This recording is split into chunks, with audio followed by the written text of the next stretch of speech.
بسم الله الرحمن الرحيم. ألف لام ميم. ذلك الكتاب لا ريب فيه هدى للمتقين الذين يؤمنون بالغيب ويقيمون الصلاة ومما رزقناهم ينفقون والذين يؤمنون بما أنزل إليك وما أنزل من قبلك وبالآخرة هم يوقنون أولئك على هدى من ربهم وأولئك هم المفلحون إن الذين كفروا سواء عليهم أأنذرتهم أم لم تنذرهم لا يؤمنون ختم الله على قلوبهم وعلى سمعهم وعلى أبصارهم غشاوة ولهم عذاب عظيم ومن الناس من يقول آمنا بالله وباليوم الآخر وما هم بمؤمنين يخادعون الله والذين آمنوا وما يخدعون إلا أنفسهم وما يشعرون في قلوبهم مرض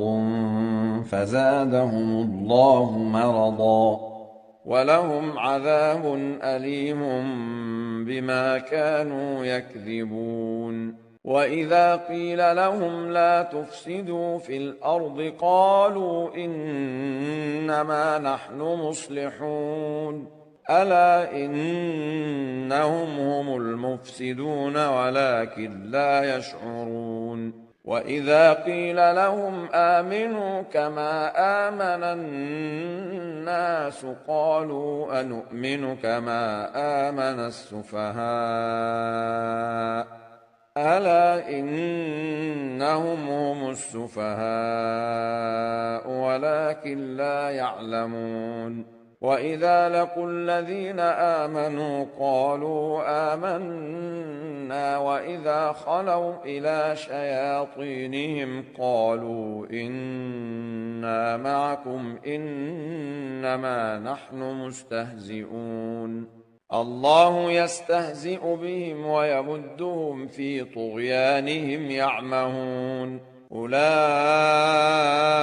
الذين اشتروا الضلالة بالهدى فما ربحت تجارتهم وما كانوا مهتدين مثلهم كمثل الذي استوقد نارا فلما أضاءت ما حوله ذهب الله بنورهم وتركهم في ظلمات لا يبصرون صم بكم عمي فهم لا يرجعون أو كصيب من السماء فيه ظلمات ورعد وبرق يجعلون أصابعهم في آذانهم من الصواعق حذر الموت والله محيط بالكافرين يكاد البرق يخطف أبصارهم كلما أضاء لهم مشوا فيه وإذا أظلم عليهم قاموا ولو شاء الله لذهب بسمعهم وأبصارهم إن الله على كل شيء قدير يا أيها الناس اعبدوا ربكم الذي خلقكم والذين من قبلكم لعلكم تتقون الذي جعل لكم الأرض فراشا والسماء بناء وأنزل من السماء ماء وأنزل من السماء ماء فأخرج به من الثمرات رزقا لكم فلا تجعلوا لله أندادا وأنتم تعلمون وإن كنتم في ريب مما نزلنا على عبدنا فأتوا بسورة من مثله وادعوا شهداءكم من دون الله إن كنتم صادقين فإن لم تفعلوا ولن تفعلوا فاتقوا النار التي وقودها الناس والحجارة أعدت للكافرين وبشر الذين آمنوا وعملوا الصالحات أن لهم جنات تجري من تحتها الأنهار كلما رزقوا منها من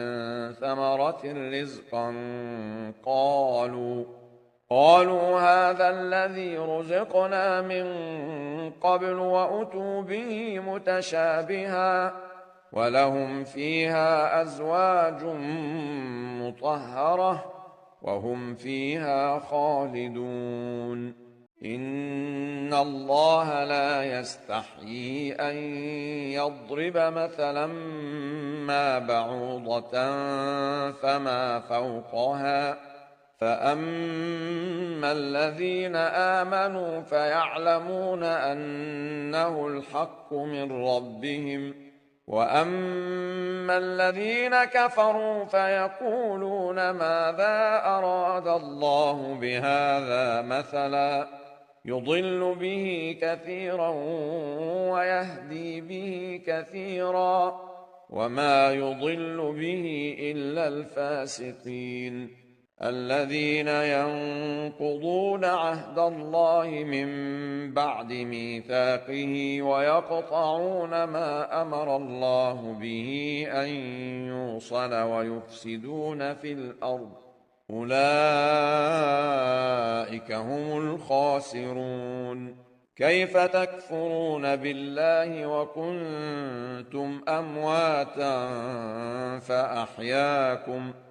ثم يميتكم ثم يحييكم ثم إليه ترجعون هو الذي خلق لكم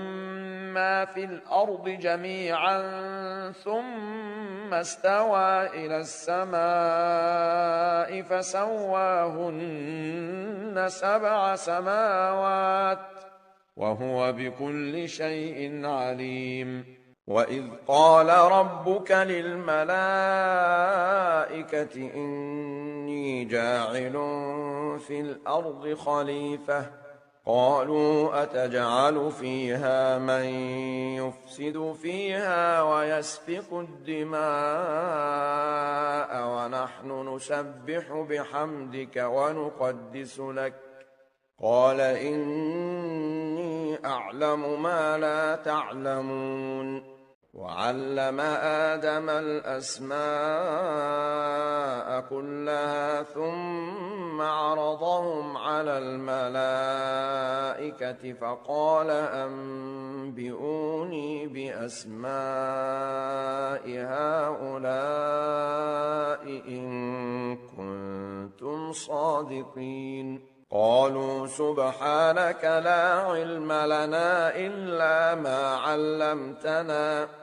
إنك أنت العليم الحكيم قال يا آدم أنبئهم بأسمائهم فلما أنبأهم بأسمائهم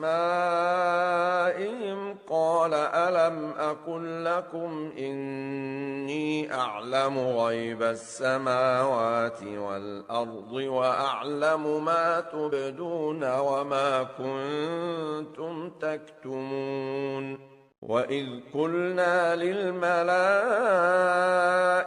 اسجدوا لآدم فسجدوا إلا إبليس أبى واستكبر وكان من الكافرين وقلنا يا آدم اسكن أنت وزوجك الجنة وكلا منها رغدا حيث شئتما ولا تقربا هذه الشجرة فتكونا من الظالمين فأزلهما الشيطان عنها فأخرجهما مما كانا فيه وقلنا اهبطوا بعضكم لبعض عدو ولكم في الأرض مستقر ومتاع إلى حين فتلقى آدم من ربه كلمات فتاب عليه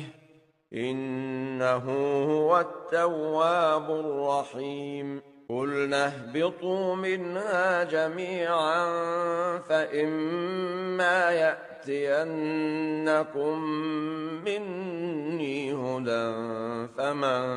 تبع هداي فلا خوف عليهم ولا هم يحزنون والذين كفروا وكذبوا بآياتنا أولئك أصحاب النار هم فيها خالدون يا بني إسرائيل اذكروا نعمتي التي أنعمت عليكم وأوفوا بعهدي أوف بعهدكم وإياي فارهبون وآمنوا بما أنزلت مصدقا لما معكم ولا تكونوا أول كافر به ولا تشتروا بآياتي ثمنا قليلا وإياي فاتقون ولا تلبسوا الحق بالباطل وتكتموا الحق وأنتم تعلمون وأقيموا الصلاة وآتوا الزكاة واركعوا مع الراكعين أتأمرون الناس بالبر وتنسون أنفسكم وأنتم تتلون الكتاب أفلا تعقلون واستعينوا بالصبر والصلاة وإنها لكبيرة إلا على الخاشعين الذين يظنون أنهم ملاقو ربهم وأنهم إليه راجعون يا بني إسرائيل اذكروا نعمتي التي أنعمت عليكم وأني فضلتكم على العالمين واتقوا يوما لا تجزي نفس عن نفس شيئا ولا يقبل منها شفاعة ولا يؤخذ منها عدل ولا هم ينصرون وإذ نجيناكم من آل فرعون يسومونكم سوء العذاب يذبحون أبناءكم ويستحيون نساءكم وفي ذلكم بلاء من ربكم عظيم وإذ فرقنا بكم البحر فأنجيناكم وأغرقنا آل فرعون وأنتم تنظرون وإذ واعدنا موسى 40 ليلة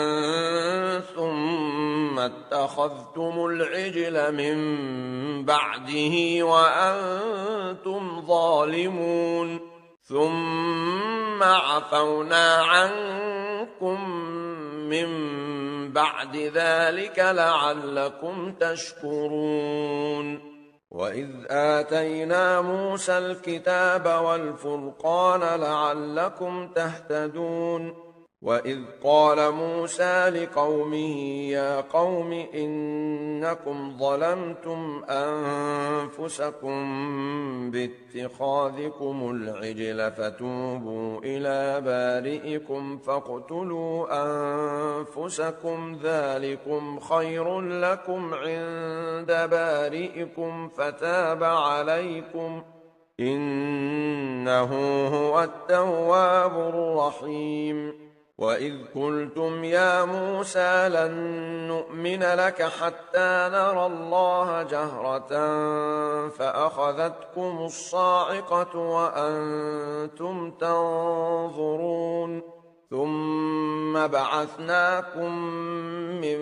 بعد موتكم لعلكم تشكرون وظللنا عليكم الغمام وأنزلنا عليكم المن والسلوى كلوا من طيبات ما رزقناكم وما ظلمونا ولكن كانوا أنفسهم يظلمون وإذ قلنا ادخلوا هذه القرية فكلوا منها حيث شئتم رغدا وادخلوا الباب سجدا وقولوا حطة نغفر لكم خطاياكم وسنزيد المحسنين فبدل الذين ظلموا قولا غير الذي قيل لهم فأنزلنا على الذين ظلموا رجزا من السماء بما كانوا يفسقون وإذ استسقى موسى لقومه فقلنا اضرب بعصاك الحجر فانفجرت منه 12 عينا قد علم كل أناس مشربهم كلوا واشربوا من رزق الله ولا تعثوا في الأرض مفسدين وإذ قلتم يا موسى لن نصبر على طعام واحد فادع لنا ربك يخرج لنا مما تنبت الأرض من بقلها وقثائها وفومها وعدسها وبصلها قال أتستبدلون الذي هو أدنى بالذي هو خير اهبطوا مصرا فإن لكم ما سألتم وضربت عليهم الذلة والمسكنة وباءوا بغضب من الله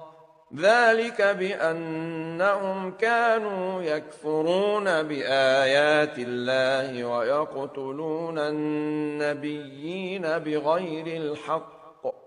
ذلك بما عصوا وكانوا يعتدون إن الذين آمنوا والذين هادوا والنصارى والصابئين من آمن بالله واليوم الآخر وعمل صالحا فلهم أجرهم عند ربهم ولا خوف عليهم ولا هم يحزنون وإذ أخذنا ميثاقكم ورفعنا فوقكم الطور خذوا ما آتيناكم بقوة واذكروا ما فيه لعلكم تتقون ثم توليتم من بعد ذلك فلولا فضل الله عليكم ورحمته لكنتم من الخاسرين ولقد علمتم الذين اعتدوا منكم في السبت فقلنا لهم كونوا قردة خاسئين فجعلناها نكالا لما بين يديها وما خلفها وموعظة للمتقين وإذ قال موسى لقومه إن الله يأمركم أن تذبحوا بقرة قالوا أتتخذنا هزوا قال أعوذ بالله أن أكون من الجاهلين قالوا ادع لنا ربك يبين لنا ما هي قال إنه يقول إنها بقرة لا فارض ولا بكر عوان بين ذلك فافعلوا ما تؤمرون قالوا ادع لنا ربك يبين لنا ما لونها قال إنه يقول إنها بقرة صفراء فاقع لونها تسر الناظرين قالوا ادع لنا ربك يبين لنا ما هي إن البقرة شابه علينا وإنا إن شاء الله لمهتدون قال إنه يقول إنها بقرة لا ذلول تثير الأرض ولا تسقي الحرث مسلمة لا شية فيها قالوا الآن جئت بالحق فذبحوها وما كادوا يفعلون وإذ قتلتم نفسا فادارأتم فيها والله مخرج ما كنتم تكتمون فقلنا اضربوه ببعضها كذلك يحيي الله الموتى ويريكم آياته لعلكم تعقلون ثم قست قلوبكم من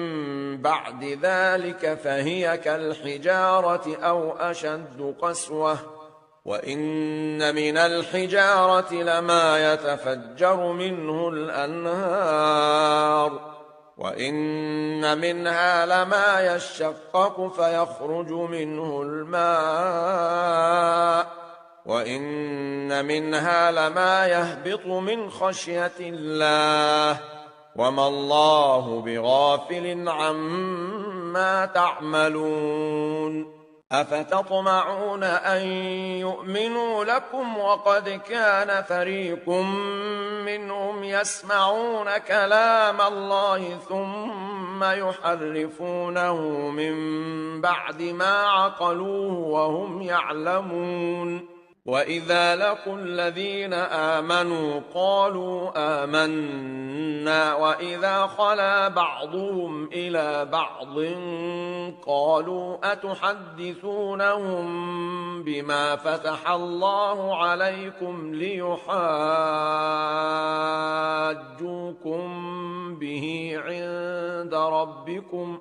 أفلا تعقلون أولا يعلمون أن الله يعلم ما يسرون وما يعلنون ومنهم أميون لا يعلمون الكتاب إلا أماني وإن هم إلا يظنون فويل للذين يكتبون الكتاب بأيديهم ثم يقولون هذا من عند الله ليشتروا به ثمنا قليلا فويل لهم مما كتبت أيديهم وويل لهم مما يكسبون وقالوا لن تمسنا النار إلا أياما معدودة قل أتخذتم عند الله عهدا فلن يخلف الله عهده أم تقولون على الله ما لا تعلمون بلى من كسب سيئة وأحاطت به خطيئته فأولئك أصحاب النار هم فيها خالدون والذين آمنوا وعملوا الصالحات أولئك أصحاب الجنة هم فيها خالدون وإذ أخذنا ميثاق بني إسرائيل لا تعبدون إلا الله وبالوالدين إحسانا وذي القربى واليتامى والمساكين وقولوا للناس حسنا وأقيموا الصلاة وآتوا الزكاة ثم توليتم إلا قليلا منكم وأنتم معرضون وإذ أخذنا ميثاقكم لا تسفكون دماءكم ولا تخرجون أنفسكم من دياركم ثم أقررتم وأنتم تشهدون ثم أنتم هؤلاء تقتلون أنفسكم وتخرجون فريقا منكم من ديارهم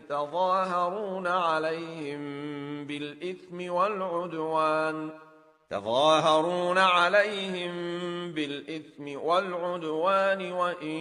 يأتوكم أسارى تفادوهم وهو محرم عليكم إخراجهم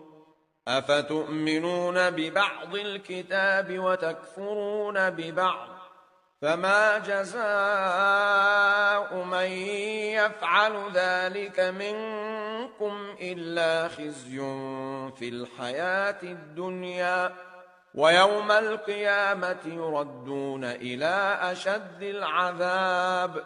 وما الله بغافل عما تعملون أولئك الذين اشتروا الحياة الدنيا بالآخرة فلا يخفف عنهم العذاب ولا هم ينصرون ولقد آتينا موسى الكتاب وقفينا من بعده بالرسل وآتينا عيسى ابن مريم البينات وأيدناه بروح القدس أفكلما جاءكم رسول بما لا تهوى أنفسكم استكبرتم ففريقا كذبتم وفريقا تقتلون وقالوا قلوبنا غلف بل لعنهم الله بكفرهم فقليلا ما يؤمنون ولما جاءهم كتاب من عند الله مصدق لما معهم وكانوا من قبل يستفتحون على الذين كفروا فلما جاءهم ما عرفوا كفروا به فلعنة الله على الكافرين بئس ما اشتروا به أنفسهم أن يكفروا بما أنزل الله بغيا أن ينزل الله من فضله على من يشاء من عباده فباءوا بغضب على غضب وللكافرين عذاب مهين وإذا قيل لهم آمنوا بما أنزل الله قالوا نؤمن بما أنزل علينا ويكفرون بما وراءه وهو الحق مصدقا لما معهم قل فلم تقتلون أنبياء الله من قبل إن كنتم مؤمنين ولقد جاءكم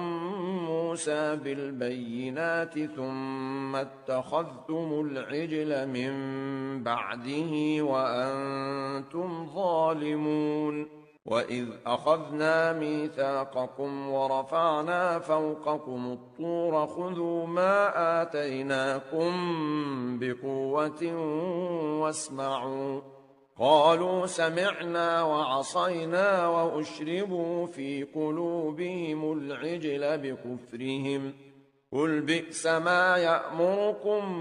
به إيمانكم إن كنتم مؤمنين قل إن كانت لكم الدار الآخرة عند الله خالصة من دون الناس فتمنوا الموت إن كنتم صادقين ولن يتمنوا أبدا بما قدمت أيديهم والله عليم بالظالمين ولتجدنهم أحرص الناس على حياة ومن الذين أشركوا يود أحدهم لو يعمر 1000 سنة وما هو بمزحزحه من العذاب أن يعمر والله بصير بما يعملون قل من كان عدوا لجبريل فإنه نزله على قلبك بإذن الله مصدقا لما بين يديه وهدى وبشرى للمؤمنين من كان عدوا لله وملائكته ورسله وجبريل وميكال فإن الله عدو للكافرين ولقد أنزلنا إليك آيات بينات وما يكفر بها إلا الفاسقون أو كلما عاهدوا عهدا نبذه فريق منهم بل أكثرهم لا يؤمنون ولما جاءهم رسول من عند الله مصدق لما معهم نبذ فريق من الذين أوتوا الكتاب كتاب الله وراء ظهورهم كأنهم لا يعلمون واتبعوا ما تتلو الشياطين على ملك سليمان وما كفر سليمان ولكن الشياطين كفروا يعلمون الناس السحر وما أنزل على الملكين ببابل هاروت وماروت وما يعلمان من أحد حتى يقولا إنما نحن فتنة فلا تكفر فيتعلمون منهما ما يفرقون به بين المرء وزوجه وما هم بضارين به من أحد إلا بإذن الله ويتعلمون ما يضرهم ولا ينفعهم ولقد علموا لمن اشتراه ما له في الآخرة من خلاق ولبئس ما شروا به أنفسهم لو كانوا يعلمون ولو أنهم آمنوا واتقوا لمثوبة من عند الله خير لو كانوا يعلمون يا أيها الذين آمنوا لا تقولوا راعنا وقولوا انظرنا واسمعوا وللكافرين عذاب أليم ما يود الذين كفروا من أهل الكتاب ولا المشركين أن ينزل عليكم من خير من ربكم والله يختص برحمته من يشاء والله ذو الفضل العظيم ما ننسخ من آية أو ننسها نأت بخير منها أو مثلها ألم تعلم أن الله على كل شيء قدير ألم تعلم أن الله له ملك السماوات والأرض وما لكم من دون الله من ولي ولا نصير أم تريدون أن تسألوا رسولكم كما سئل موسى من قبل ومن يتبدل الكفر بالإيمان فقد ضل سواء السبيل ود كثير من أهل الكتاب لو يردونكم من بعد إيمانكم كفارا حسدا من عند أنفسهم من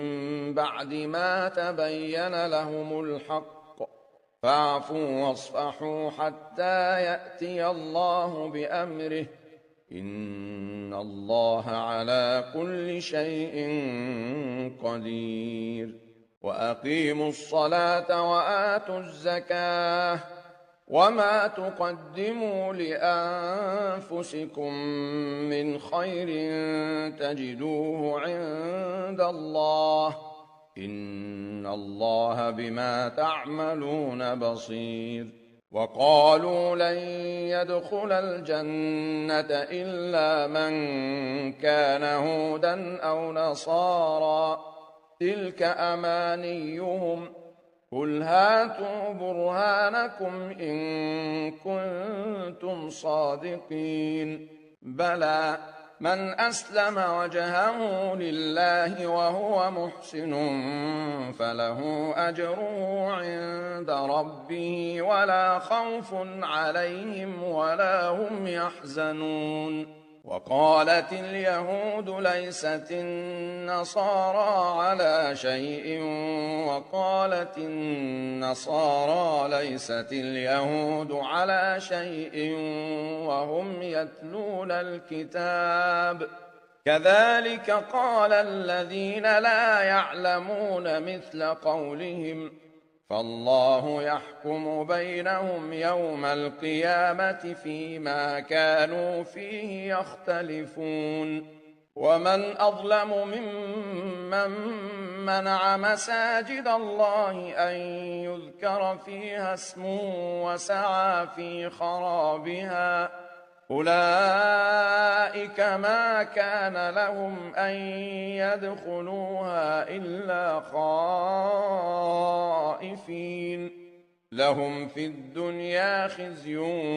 ولهم في الآخرة عذاب عظيم ولله المشرق والمغرب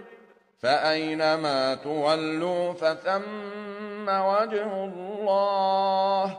إن الله واسع عليم وقالوا اتخذ الله ولدا سبحانه بل له ما في السماوات والأرض كل له قانتون بديع السماوات والأرض وإذا قضى أمرا فإنما يقول له كن فيكون وقال الذين لا يعلمون لولا يكلمنا الله أو تأتينا آية كذلك قال الذين من قبلهم مثل قولهم تشابهت قلوبهم قد بينا الآيات لقوم يوقنون إنا أرسلناك بالحق بشيرا ونذيرا ولا تسأل عن أصحاب الجحيم ولن ترضى عنك اليهود ولا النصارى حتى تتبع ملتهم قل إن هدى الله هو الهدى ولئن اتبعت أهواءهم بعد الذي جاءك من العلم ما لك من الله من ولي ولا نصير الذين آتيناهم الكتاب يتلونه حق تلاوته أولئك يؤمنون به ومن يكفر به فأولئك هم الخاسرون يا بني إسرائيل اذكروا نعمتي التي أنعمت عليكم وأني فضلتكم على العالمين واتقوا يوما لا تجزي نفس عن نفس شيئا ولا يقبل منها عدل ولا تنفعها شفاعة ولا هم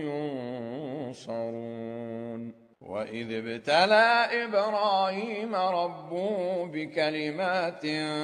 فأتمهن قال إني جاعلك للناس إماما قال ومن ذريتي قال لا ينال عهد الظالمين وإذ جعلنا البيت مثابة للناس وأمنا واتخذوا من مقام إبراهيم مصلى وعهدنا إلى إبراهيم وإسماعيل أن طهرا بيتي للطائفين والعاكفين والركع السجود وإذ قال إبراهيم رب اجعل هذا بلدا آمنا وارزق أهله من الثمرات من آمن منهم بالله واليوم الآخر قال ومن كفر فأمتعه قليلا ثم أضطره إلى عذاب النار وبئس المصير وإذ يرفع إبراهيم القواعد من البيت وإسماعيل ربنا تقبل منا إنك أنت السميع العليم ربنا وجعلنا مسلمين لك ومن ذريتنا أمة مسلمة لك وأرنا مناسكنا وتب علينا إنك أنت التواب الرحيم ربنا وابعث فيهم رسولا منهم يتلو عليهم آياتك ويعلمهم الكتاب والحكمة ويزكيهم إنك أنت العزيز الحكيم ومن يرغب عن ملة إبراهيم إلا من سفه نفسه ولقد اصطفيناه في الدنيا وإنه في الآخرة لمن الصالحين إذ قال له ربه أسلم قال أسلمت لرب العالمين ووصى بها إبراهيم بنيه ويعقوب يا بني إن الله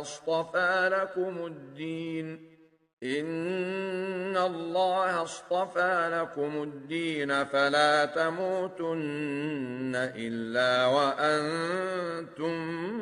مسلمون أم كنتم شهداء إذ حضر يعقوب الموت إذ قال لبنيه ما تعبدون من بعدي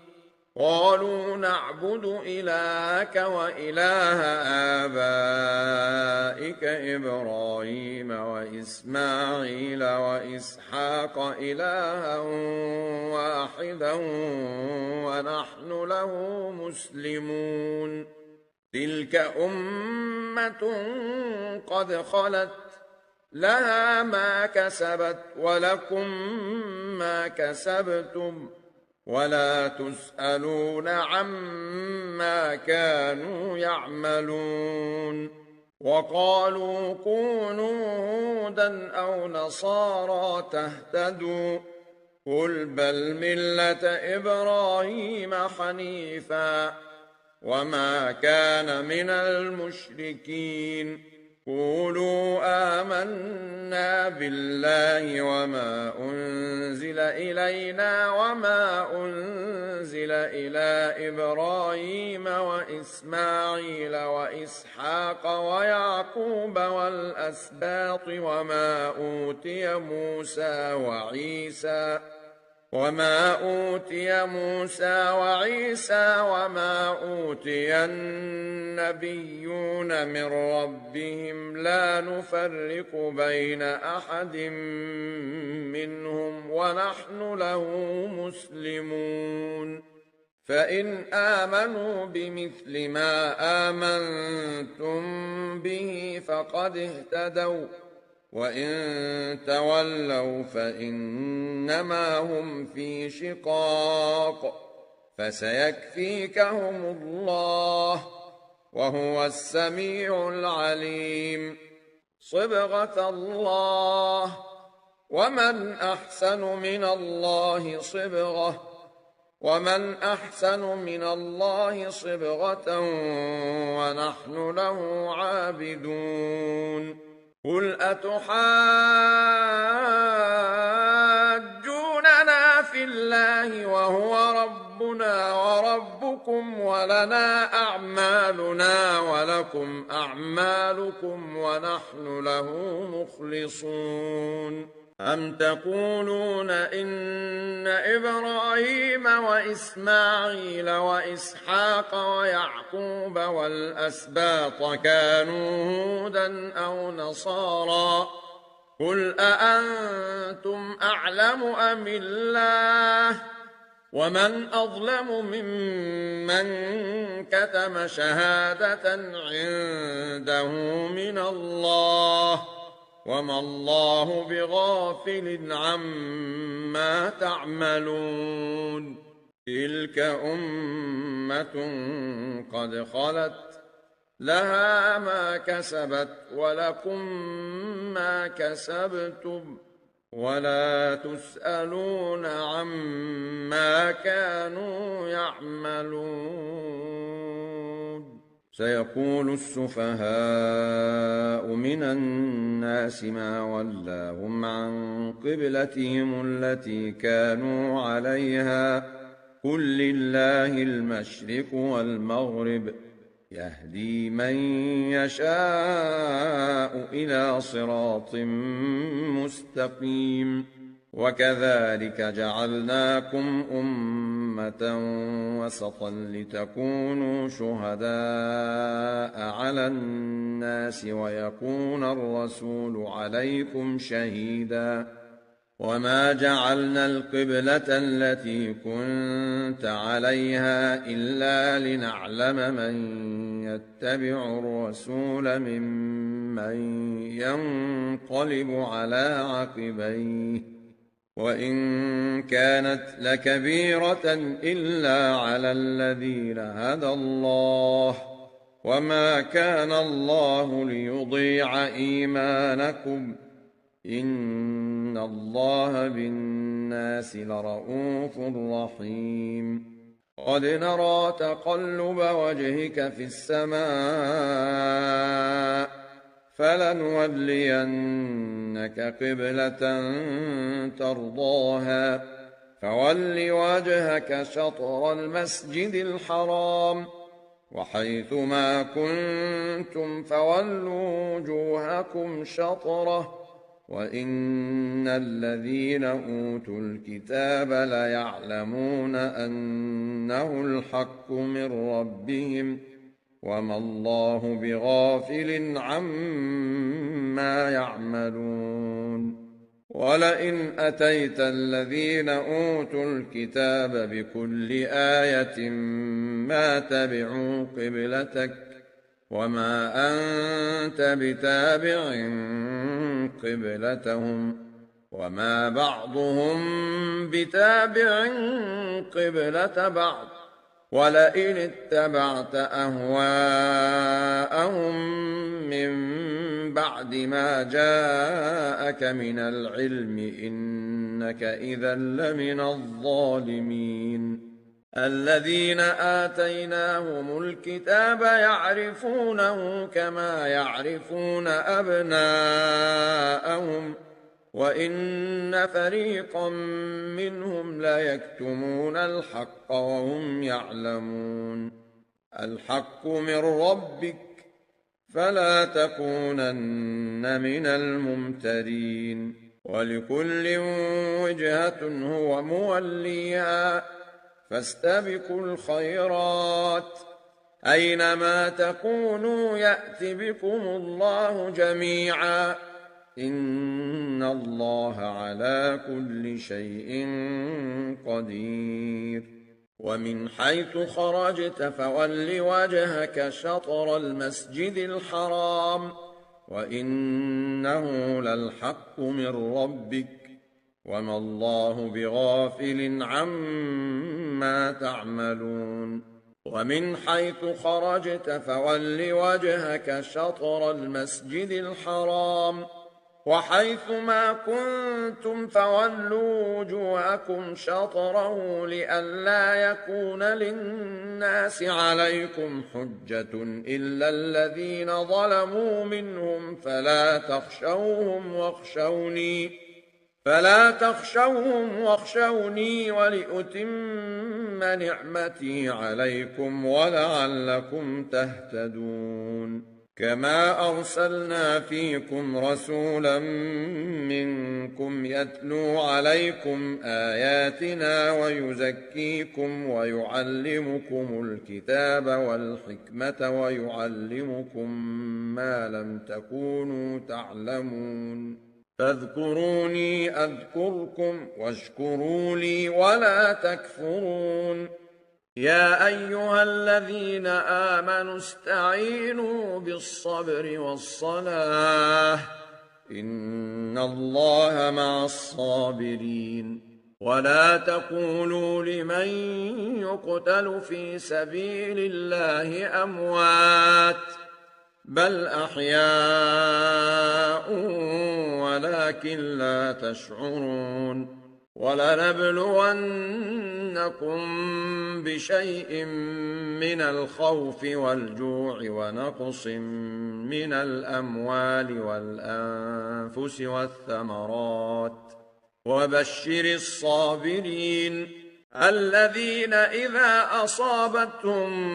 مصيبة قالوا إنا لله وإنا إليه راجعون أولئك عليهم صلوات من ربهم ورحمة وأولئك هم المهتدون إن الصفا والمروة من شعائر الله فمن حج البيت أو اعتمر فلا جناح عليه أن يطوف بهما ومن تطوع خيرا فإن الله شاكر عليم إن الذين يكتمون ما أنزلنا من البينات والهدى من بعد ما بيناه للناس في الكتاب أولئك يلعنهم الله ويلعنهم اللاعنون إلا الذين تابوا وأصلحوا وبينوا فأولئك أتوب عليهم وأنا التواب الرحيم إن الذين كفروا وماتوا وهم كفار أولئك عليهم لعنة الله والملائكة والناس أجمعين خالدين فيها لا يخفف عنهم العذاب ولا هم ينظرون وإلهكم إله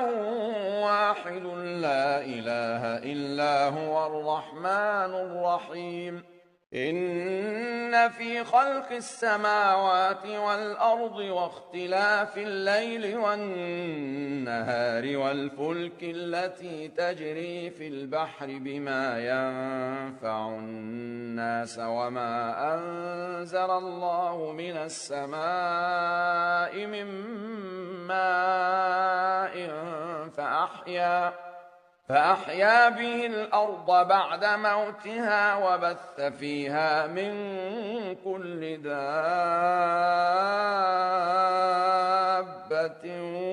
وتصريف الرياح والسحاب المسخر بين السماء والأرض لآيات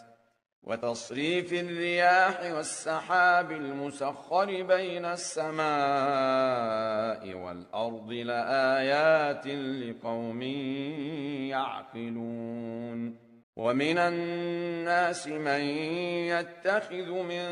دون الله أندادا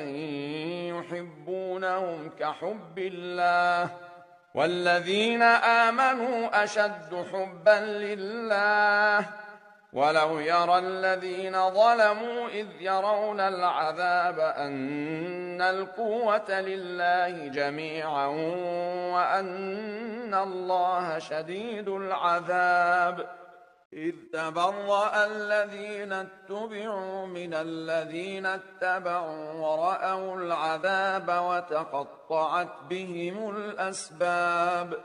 وقال الذين اتبعوا لو أن لنا كرة فنتبرأ منهم كما تبرؤوا منا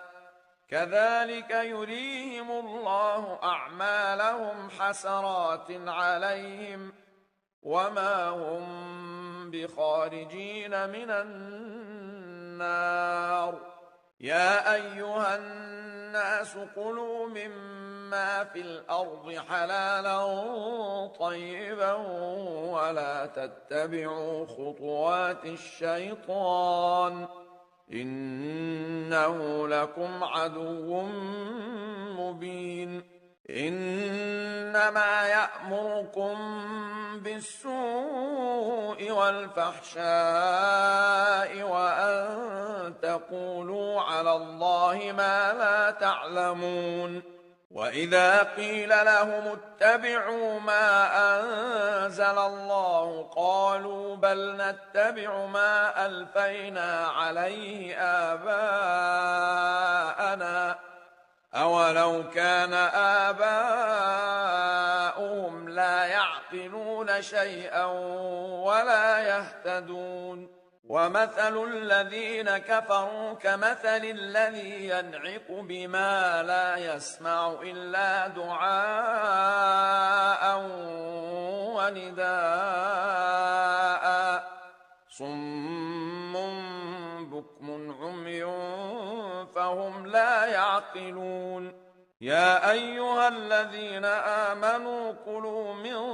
طيبات ما رزقناكم واشكروا لله إن كنتم إياه تعبدون إنما حرم عليكم الميتة والدم ولحم الخنزير وما أهل به لغير الله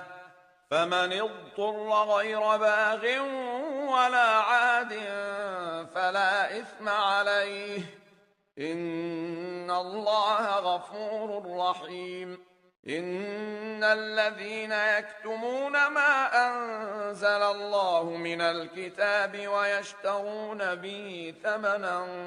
قليلا أولئك ما يأكلون في بطونهم إلا النار ولا يكلمهم الله يوم القيامة ولا يزكيهم ولهم عذاب أليم أولئك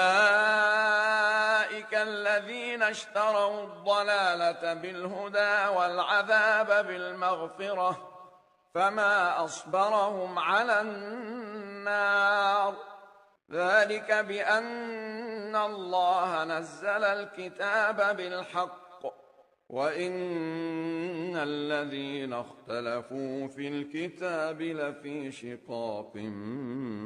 بعيد ليس البر أن تولوا وجوهكم قبل المشرق والمغرب ولكن البر من آمن بالله واليوم الآخر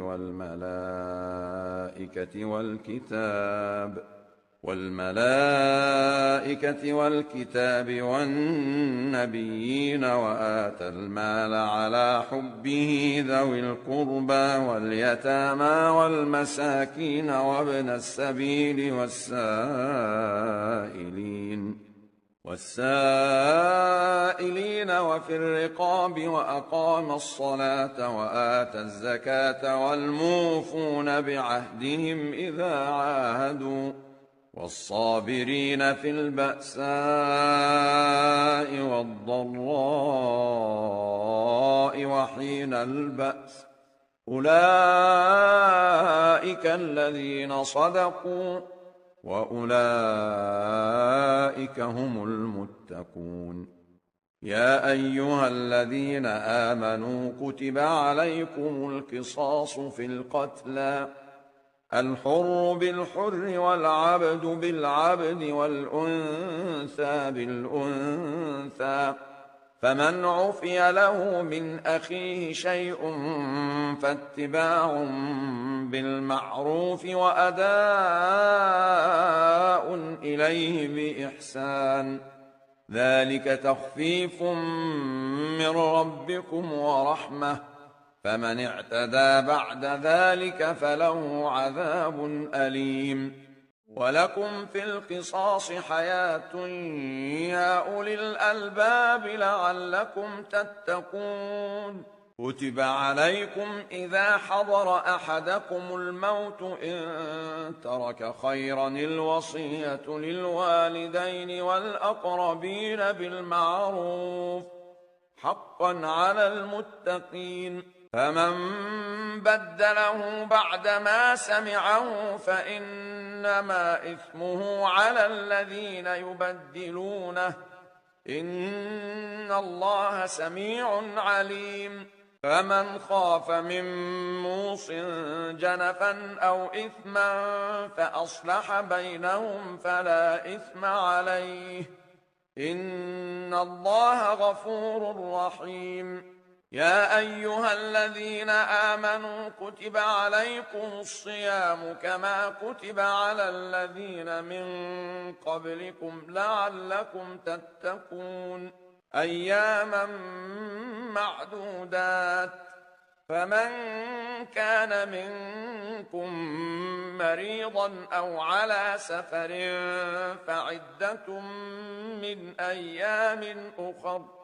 وعلى الذين يطيقونه فدية طعام مسكين فمن تطوع خيرا فهو خير له وأن تصوموا خير لكم إن كنتم تعلمون شهر رمضان الذي أنزل فيه القرآن هدى للناس وبينات من الهدى والفرقان فمن شهد منكم الشهر فليصمه ومن كان مريضا أو على سفر فعدة من أيام أخر يريد الله بكم اليسر ولا يريد بكم العسر ولتكملوا العدة ولتكبروا الله على ما هداكم ولعلكم تشكرون وإذا سألك عبادي عني فإني قريب أجيب دعوة الداع إذا دعان فليستجيبوا لي وليؤمنوا بي لعلهم يرشدون أحل لكم ليلة الصيام الرفث إلى نسائكم هن لباس لكم وأنتم لباس لهن علم الله أنكم كنتم تختانون أنفسكم فتاب عليكم وعفى عنكم فالآن باشروهن وابتغوا ما كتب الله لكم وكلوا واشربوا حتى يتبين لكم الخيط الأبيض من الخيط الأسود من الفجر ثم أتموا الصيام إلى الليل ولا تباشروهن وأنتم عاكفون في المساجد تلك حدود الله فلا تقربوها كذلك يبين الله آياته للناس لعلهم يتقون ولا تأكلوا أموالكم بينكم بالباطل وتدلوا بها إلى الحكام لتأكلوا فريقا من أموال الناس بالإثم وأنتم تعلمون يسألونك عن الأهلة قل هي مواقيت للناس والحج وليس البر بأن تأتوا البيوت من ظهورها ولكن البر من اتقى وأتوا البيوت من أبوابها واتقوا الله لعلكم تفلحون وقاتلوا في سبيل الله الذين يقاتلونكم ولا تعتدوا إن الله لا يحب المعتدين وَاقْتُلُوهُمْ حَيْثُ ثَقِفْتُمُوهُمْ وَأَخْرِجُوهُمْ مِنْ حَيْثُ أَخْرَجُوكُمْ وَالْفِتْنَةُ أَشَدُّ مِنَ الْقَتْلِ وَلَا تُقَاتِلُوهُمْ عِندَ الْمَسْجِدِ الْحَرَامِ حَتَّى يُقَاتِلُوكُمْ فِيهِ فَإِنْ قَاتَلُوكُمْ فَاقْتُلُوهُمْ كذلك جزاء الكافرين فإن انتهوا فإن الله غفور رحيم وقاتلوهم حتى لا تكون فتنة ويكون الدين لله فإن انتهوا فلا عدوان إلا على الظالمين الشهر الحرام بالشهر الحرام والحرمات قصاص فمن اعتدى عليكم فاعتدوا عليه بمثل ما اعتدى عليكم واتقوا الله واعلموا أن الله مع المتقين وأنفقوا في سبيل الله ولا تلقوا بأيديكم إلى التهلكة وأحسنوا إن الله يحب المحسنين وأتموا الحج والعمرة لله فإن أحصرتم فما استيسر من الهدي ولا تحلقوا رؤوسكم حتى يبلغ الهدي محله فمن كان منكم مريضا أو به أذى من رأسه ففدية من صيام أو صدقة أو نسك فإذا أمنتم فمن تمتع بالعمرة إلى الحج فما استيسر من الهدي فمن لم يجد فصيام 3 أيام في الحج و7 إذا رجعتم تلك 10 كاملة ذلك لمن لم يكن أهله حاضر المسجد الحرام واتقوا الله واعلموا أن الله شديد العقاب الحج أشهر معلومات فمن فرض فيهن الحج فلا رفث ولا فسوق ولا جدال في الحج، وما تفعلوا من خير يعلمه الله، وتزودوا فإن خير الزاد التقوى، واتقون يا أولي الألباب. ليس عليكم جناح أن تبتغوا فضلا من ربكم، فإذا أفضتم من عرفات فاذكروا الله عند المشعر الحرام واذكروه كما هداكم وإن كنتم من قبله لمن الضالين.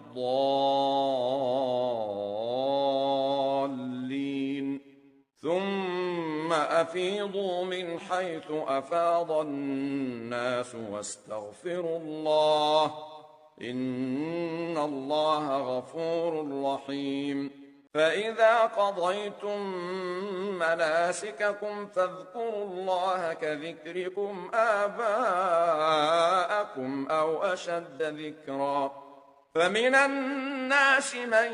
يقول ربنا آتنا في الدنيا وما له في الآخرة من خلاق، ومنهم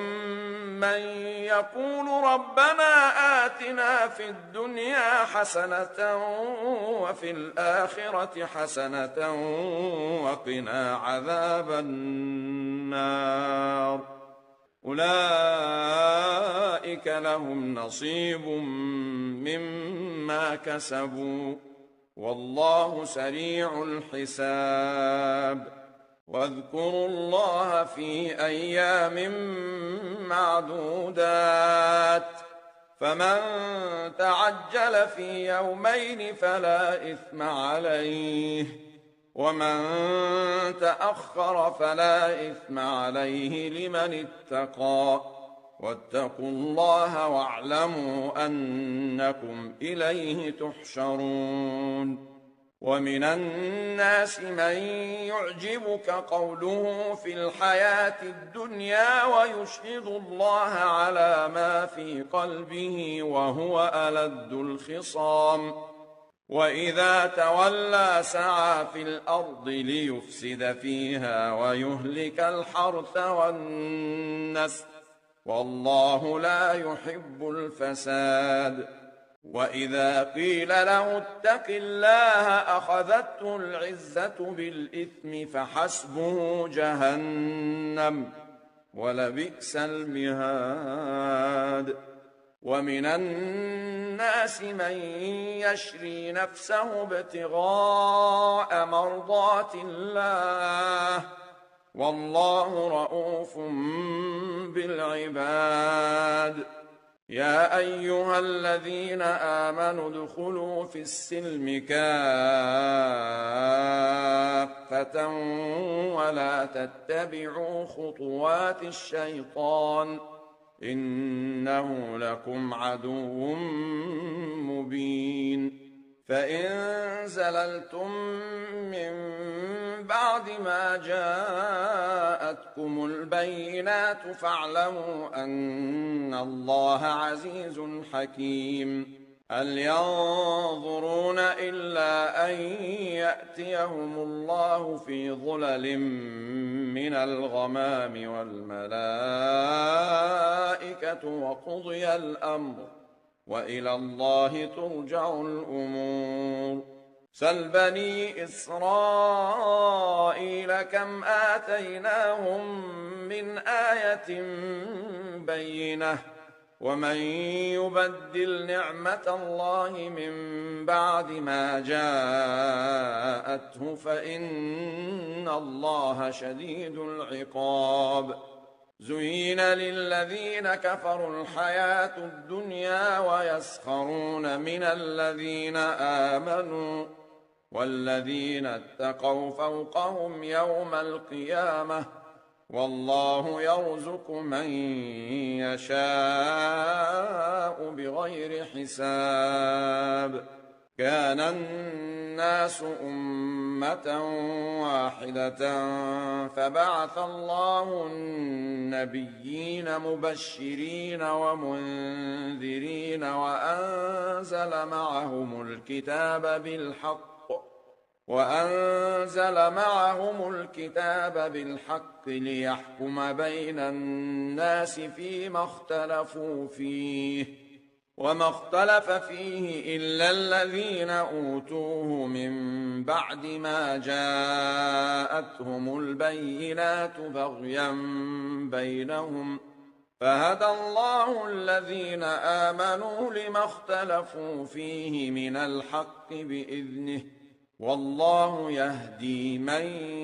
يشاء إلى صراط مستقيم. أم حسبتم أن تدخلوا الجنة ولما يأتكم مثل الذين خلوا من قبلكم مستهم البأساء والضراء وزلزلوا حتى يقول الرسول والذين آمنوا معه متى نصر الله، ألا إن نصر الله قريب. يسألونك ماذا ينفقون قل ما أنفقتم من خير فللوالدين والأقربين واليتامى والمساكين وابن السبيل، وما تفعلوا من خير فإن الله به عليم. كتب عليكم القتال وهو كره لكم، وعسى أن تكرهوا شيئا وهو خير لكم، وعسى أن تحبوا شيئا وهو شر لكم، والله يعلم وأنتم لا تعلمون. يسألونك عن الشهر الحرام قتال فيه، قل قتال فيه كبير وصد عن سبيل الله وكفر به والمسجد الحرام وإخراج أهله منه أكبر عند الله، والفتنة أكبر من القتل، ولا يزالون يقاتلونكم حتى يردوكم عن دينكم إن استطاعوا، ومن يرتد منكم عن دينه فيمت وهو كافر فأولئك حبطت أعمالهم في الدنيا والآخرة، وأولئك أصحاب النار هم فيها خالدون. إن الذين آمنوا والذين هاجروا وجاهدوا في سبيل الله أولئك يرجون رحمة الله، والله غفور رحيم. يسألونك عن الخمر والميسر قل فيهما إثم كبير ومنافع للناس وإثمهما أكبر من نفعهما، ويسألونك ماذا ينفقون قل العفو، كذلك يبين الله لكم الآيات لعلكم تتفكرون. كذلك يبين الله لكم الآيات لعلكم تتفكرون في الدنيا والآخرة. ويسألونك عن اليتامى قل إصلاح لهم خير، وإن تخالطوهم فإخوانكم، والله يعلم المفسد من المصلح، ولو شاء الله لأعنتكم، إن الله عزيز حكيم. ولا تنكحوا المشركات حتى يؤمن، ولأمة مؤمنة خير من مشركة ولو أعجبتكم ولا تنكحوا المشركين حتى يؤمنوا ولعبد مؤمن خير من مشرك ولو أعجبكم أولئك يدعون إلى النار والله يدعو إلى الجنة والمغفرة بإذنه ويبين آياته للناس لعلهم يتذكرون ويسألونك عن المحيض قل هو أذى فاعتزلوا النساء في المحيض ولا تقربوهن حتى يطهرن فإذا تطهرن فأتوهن من حيث أمركم الله إن الله يحب التوابين ويحب المتطهرين نساؤكم حرث لكم فأتوا حرثكم أنى شئتم وقدموا لأنفسكم واتقوا الله واعلموا أنكم ملاقوه وبشر المؤمنين ولا تجعلوا الله عرضة لأيمانكم أن تبروا وتتقوا وتصلحوا بين الناس والله سميع عليم لا يؤاخذكم الله باللغو في أيمانكم ولكن يؤاخذكم بما كسبت قلوبكم والله غفور حليم للذين يؤلون من نسائهم تربص 4 أشهر فإن فاءوا فإن الله غفور رحيم وإن عزموا الطلاق فإن الله سميع عليم والمطلقات يتربصن بأنفسهن 3 قروء ولا يحل لهن أن يكتمن ما خلق الله في أرحامهن إن كن يؤمن بالله واليوم الآخر وبعولتهن أحق بردهن في ذلك إن أرادوا إصلاحا ولهن مثل الذي عليهن بالمعروف وللرجال عليهن درجة والله عزيز حكيم الطلاق 2 فإمساك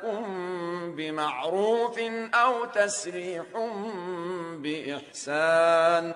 ولا يحل لكم أن تأخذوا مما آتيتموهن شيئا إلا أن يخافا ألا يقيما حدود الله فإن خفتم ألا يقيما حدود الله فلا جناح عليهما فيما افتدت به تلك حدود الله فلا تعتدوها ومن يتعد حدود الله فأولئك هم الظالمون فإن طلقها فلا تحل له من بعد حتى تنكح زوجا غيره فإن طلقها فلا جناح عليهما أن يتراجعا إن ظنا أن يقيما حدود الله وتلك حدود الله يبينها لقوم يعلمون وإذا طلقتم النساء فبلغن أجلهن فأمسكوهن بمعروف أو سرحوهن بمعروف ولا تمسكوهن ضرارا لتعتدوا ومن يفعل ذلك فقد ظلم نفسه ولا تتخذوا آيات الله هزوا واذكروا نعمة الله عليكم وما أنزل عليكم من الكتاب والحكمة يعظكم به واتقوا الله واعلموا أن الله بكل شيء عليم وإذا طلقتم النساء فبلغن أجلهن فلا تعضلوهن أن ينكحن أزواجهن إذا تراضوا بينهم بالمعروف ذلك يوعظ به من كان منكم يؤمن بالله واليوم الآخر ذلكم أزكى لكم وأطهر والله يعلم وأنتم لا تعلمون والوالدات يرضعن أولادهن حولين كاملين لمن أراد أن يتم الرضاعة وعلى المولود له رزقهن وكسوتهن بالمعروف لا تكلف نفس إلا وسعها لا تضار والدة بولدها ولا مولود له بولده وعلى الوارث مثل ذلك فإن أرادا فصالا عن تراض منهما وتشاور فلا جناح عليهما وإن أردتم أن تسترضعوا أولادكم فلا جناح عليكم إذا سلمتم ما آتيتم بالمعروف واتقوا الله واعلموا أن الله بما تعملون بصير والذين يتوفون منكم ويذرون أزواجا يتربصن بأنفسهن 4 أشهر وعشرا فإذا بلغن أجلهن فلا جناح عليكم فيما فعلن في أنفسهن بالمعروف والله بما تعملون خبير ولا جناح عليكم فيما عرضتم به من خطبة النساء أو أكننتم في أنفسكم علم الله أنكم ستذكرونهن ولكن لا تواعدوهن سرا إلا أن تقولوا قولا معروفا ولا تعزموا عقدة النكاح حتى يبلغ الكتاب أجله واعلموا أن الله يعلم ما في أنفسكم فاحذروه واعلموا أن الله غفور حليم لا جناح عليكم إن طلقتم النساء ما لم تمسوهن أو تفرضوا لهن فريضة ومتعوهن على الموسع قدره وعلى المقتر قدره متاعا بالمعروف حقا على المحسنين وإن طلقتموهن من قبل أن تمسوهن وقد فرضتم لهن فريضة فنصف ما فرضتم إلا أن يعفون إلا أن يعفون أو يعفو الذي بيده عقدة النكاح وأن تعفوا أقرب للتقوى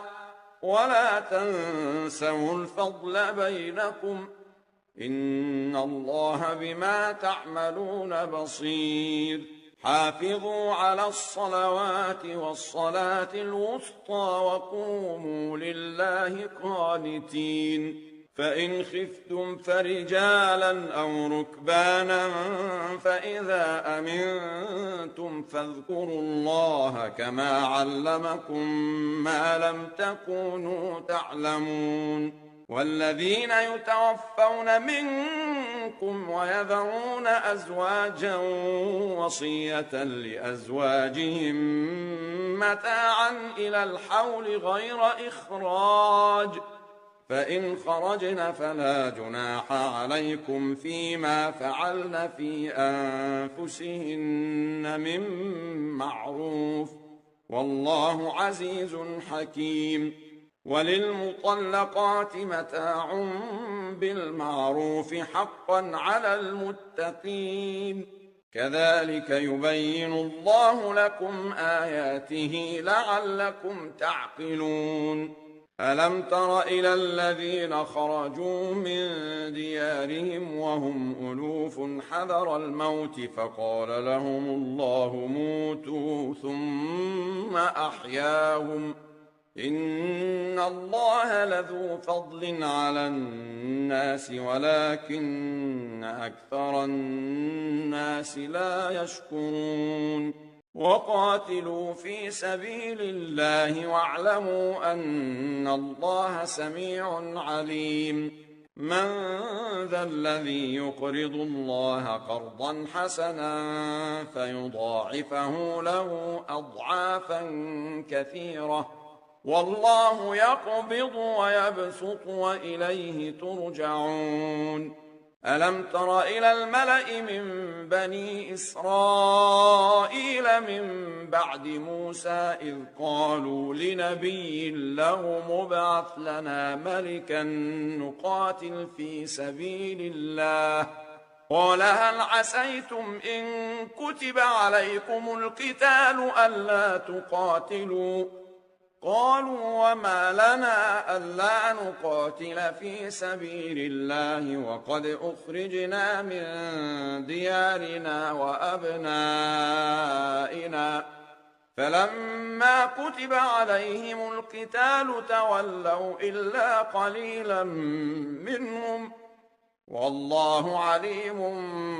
بالظالمين وقال لهم نبيهم إن الله قد بعث لكم طالوت ملكا قالوا أنى يكون له الملك علينا ونحن أحق بالملك منه ولم يؤت سعة من المال قال إن الله اصطفاه عليكم وزاده بسطة في العلم والجسم والله يؤتي ملكه من يشاء والله واسع عليم وقال لهم نبيهم إن آية ملكه أن يأتيكم التابوت فيه سكينة من ربكم وبقية مما ترك آل موسى وآل هارون تحمله الملائكة إن في ذلك لآية لكم إن كنتم مؤمنين فلما فصل طالوت بالجنود قال إن الله مبتليكم بنهر فمن شرب منه فليس مني ومن لم يطعمه فإنه مني إلا من اغترف غرفة بيده فشربوا منه إلا قليلا منهم فلما جاوزه هو والذين آمنوا معه قالوا لا طاقة لنا اليوم بجالوت وجنوده قال الذين يظنون أنهم ملاقو الله كم من فئة قليلة غلبت فئة كثيرة بإذن الله والله مع الصابرين ولما برزوا لجالوت وجنوده قالوا ربنا أفرغ علينا صبرا وثبت أقدامنا وانصرنا على القوم الكافرين فهزموهم بإذن الله وقتل داود جالوت وآتاه الله الملك والحكمة وعلمه مما يشاء ولولا دفع الله الناس بعضهم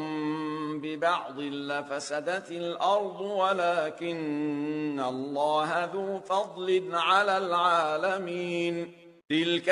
آيات الله نتلوها عليك بالحق وإنك لمن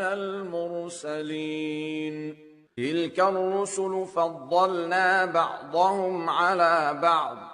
منهم من كلم الله ورفع بعضهم درجات وآتينا عيسى ابن مريم البينات وأيدناه بروح القدس ولو شاء الله ما اقتتل الذين من بعدهم من بعد ما جاءتهم البينات ولكن اختلفوا فمنهم من آمن ومنهم من كفر ولو شاء الله ما اقتتلوا ولكن الله يفعل ما يريد يا أيها الذين آمنوا أنفقوا مما رزقناكم من قبل أن يأتي يوم لا بيع فيه ولا خلة ولا شفاعة والكافرون هم الظالمون الله لا إله إلا هو الحي القيوم لا تأخذه سنة ولا نوم له ما في السماوات وما في الأرض من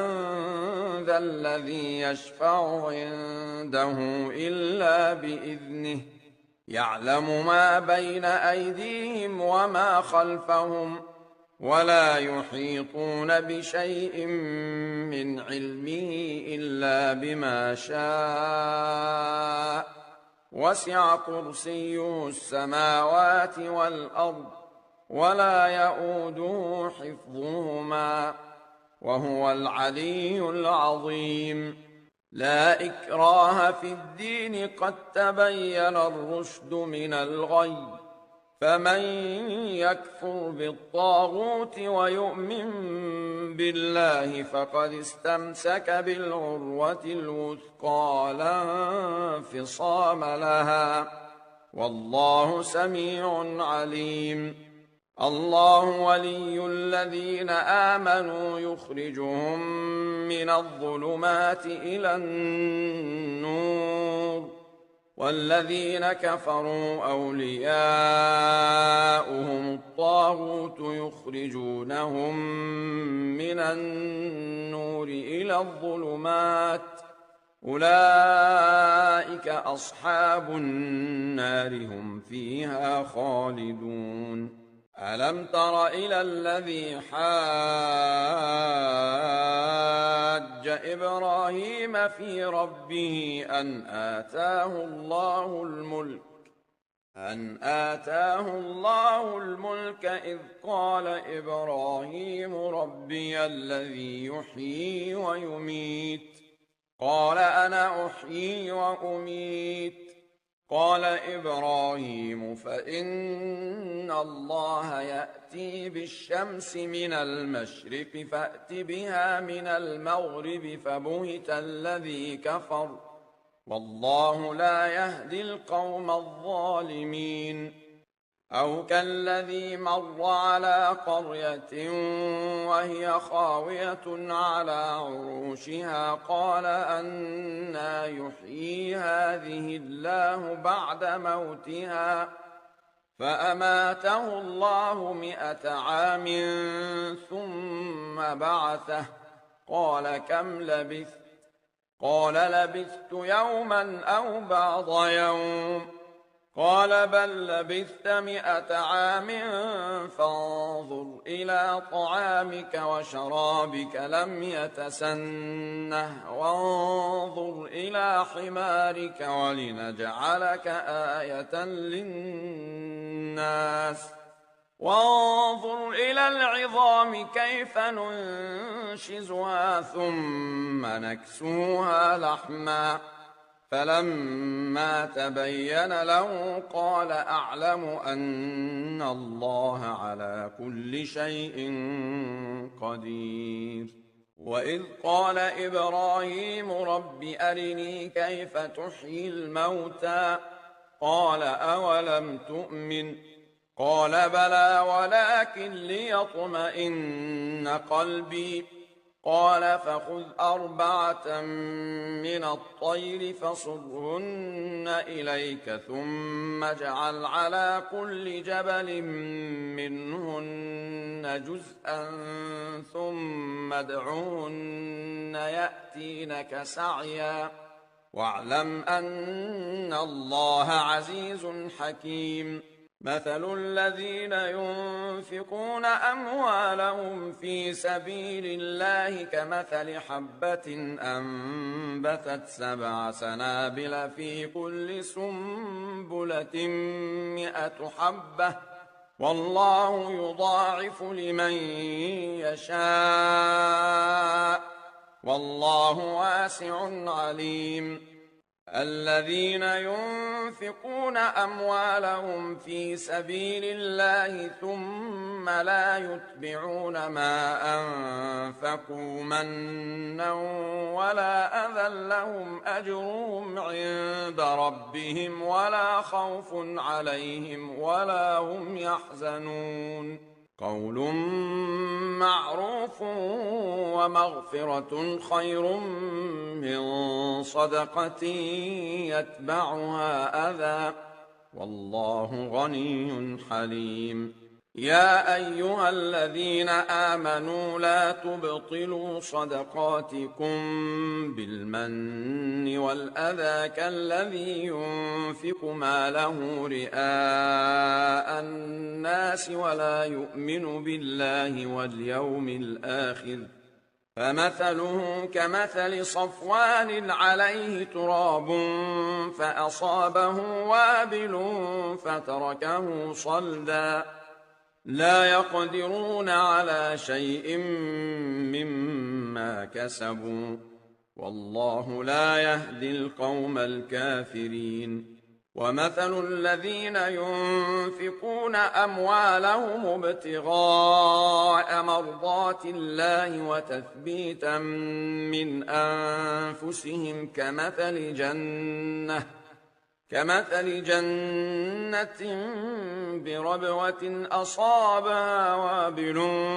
فآتت أكلها ضعفين فإن لم يصبها وابل فطل والله بما تعملون بصير. أيود أحدكم أن تكون له جنة من نخيل وأعناب تجري من تحتها الأنهار له فيها من كل الثمرات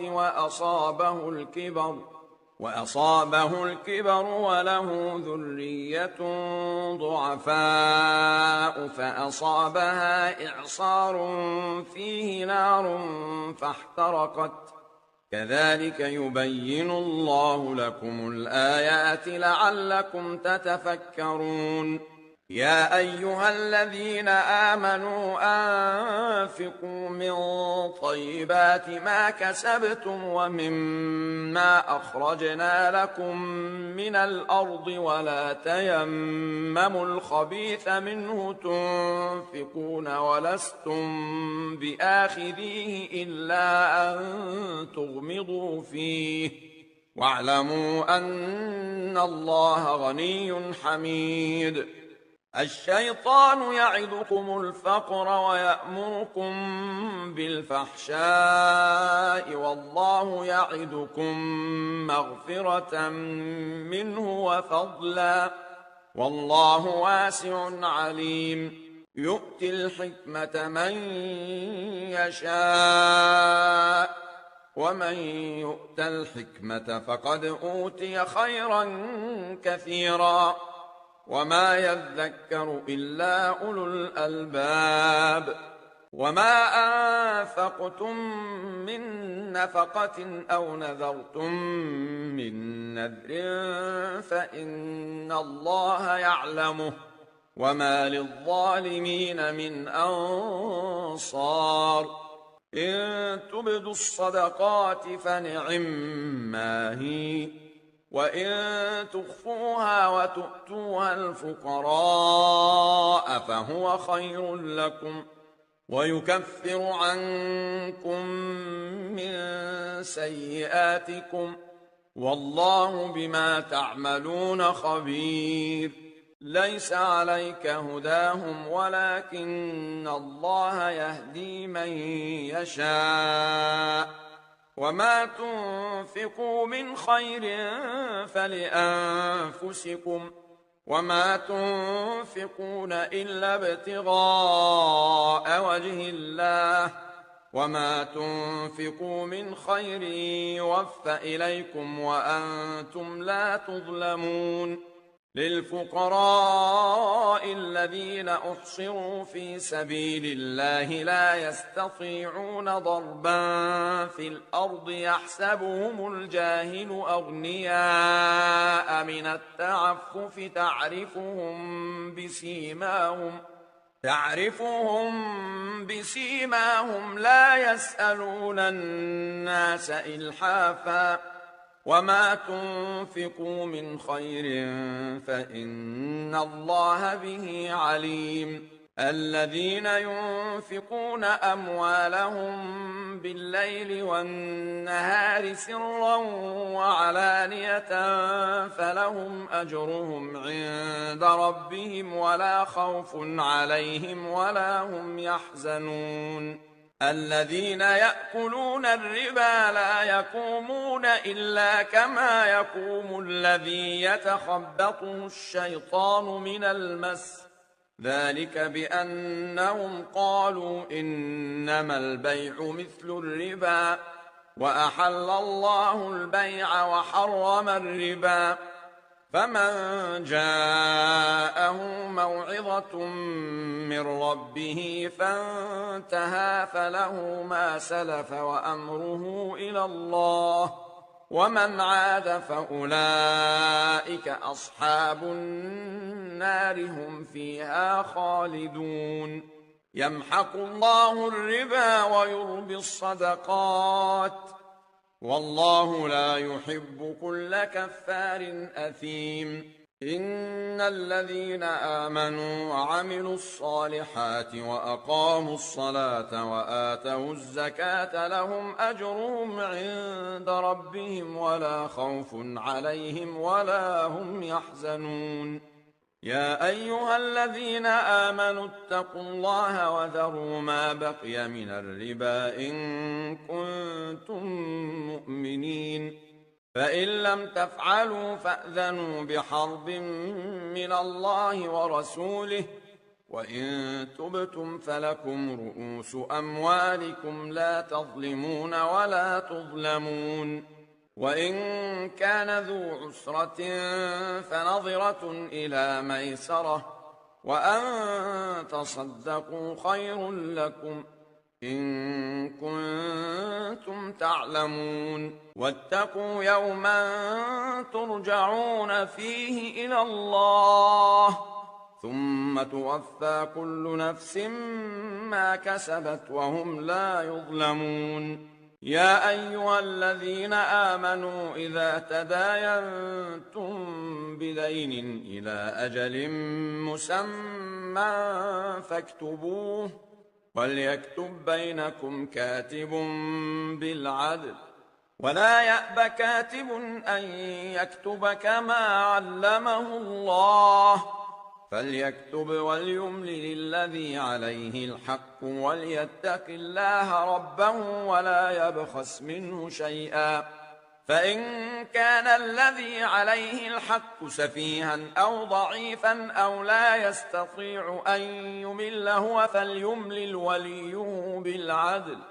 واستشهدوا شهيدين من رجالكم فإن لم يكونا رجلين فرجل وامرأتان ممن ترضون من الشهداء أن تضل إحداهما فتذكر إحداهما الأخرى ولا يأبى الشهداء إذا ما دعوا ولا تسأموا أن تكتبوه صغيرا أو كبيرا إلى أجله ذلكم أقسط عند الله وأقوم للشهادة وأدنى ألا ترتابوا إلا أن تكون تجارة حاضرة تديرونها بينكم فليس عليكم جناح ألا تكتبوها وأشهدوا إذا تبايعتم ولا يضار كاتب ولا شهيد وإن تفعلوا فإنه فسوق بكم واتقوا الله ويعلمكم الله والله بكل شيء عليم وإن كنتم على سفر ولم تجدوا كاتبا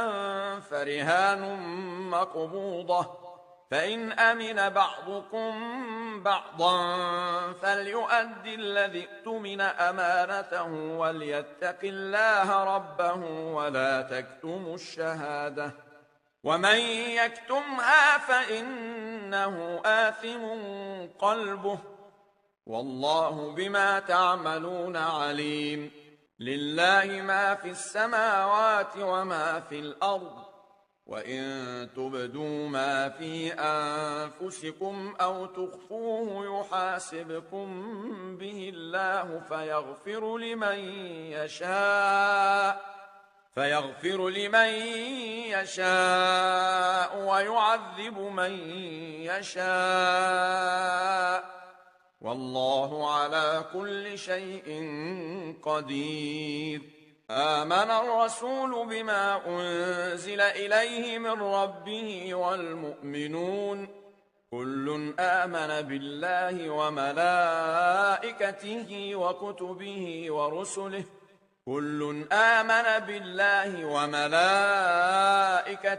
وكتبه ورسله لا نفرق بين أحد من رسله وقالوا سمعنا وأطعنا غفرانك ربنا وإليك المصير لا يكلف الله نفسا إلا وسعها لها ما كسبت وعليها ما اكتسبت ربنا لا تؤاخذنا إن نسينا أو أخطأنا ربنا ولا تحمل علينا إصرا كما حملته على الذين من قبلنا ربنا ولا تحملنا ما لا طاقة لنا به واعف عنا واغفر لنا وارحمنا أنت مولانا فانصرنا على القوم